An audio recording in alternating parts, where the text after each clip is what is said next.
NSS camp ലഹരി വിരുദ്ധ ക്യാമ്പയിനാക്കി മാറ്റി വിദ്യാർത്ഥികൾ. കൂട്ടുകൂടി നാട് കാക്കാമെന്ന പേരിലാണ് Kannur city Deenul Islam Sabha girls higher secondary school NSS വോളണ്ടിയർമാർ ക്യാമ്പയിൻ സംഘടിപ്പിച്ചത്.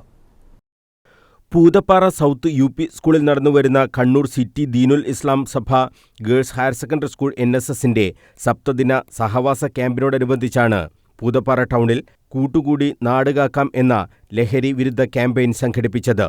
സംഗീത ശില്പമടക്കം ഒരുക്കിയായിരുന്നു വിദ്യാർത്ഥികളുടെ campaign.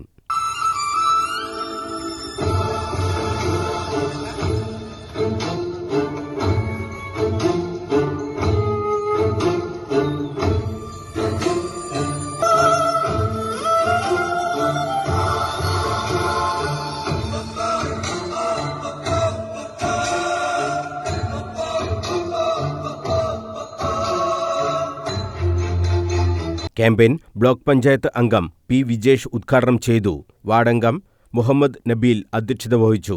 Excise circle inspector K. Shaji, Deenul Islam Sabha president V. Ahammed Rayees, manager C. Sameer, principal TP Mehroof, Vimukthi mission officer Nisar Koolothu, camp director Noushad Poothappara, programme officer P. Haseena, KP Sreenith, Sameer Parambath Kandi, Shaina, B. Shamseena തുടങ്ങിയവർ സംസാരിച്ചു.